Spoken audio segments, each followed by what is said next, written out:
Ang maligamgam na tubig ay hindi lang pampainit ng katawan, kundi isang natural na healing drink. Paano ito gumagana? Una, pinaparelax nito ang ating muscles at digestive system, kaya mas komportable tayo. Pangalawa, pinapabilis nito ang pag-flush ng toxins sa katawan. At pangatlo, pinapaganda ang blood flow na nagiging dahilan para mas fresh at energetic tayo. Kung regular kang umiinom nito, makikita mo ang mga benepisyo tulad ng clearer skin, better sleep, at healthier joints at digestion. Gawin mo itong habit.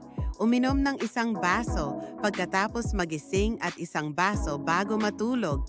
Isang simpleng habit na may malaking epekto sa iyong kalusugan. Simulan mo na ngayong gabi.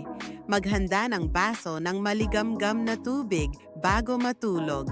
Comment done kapag nagawa mo.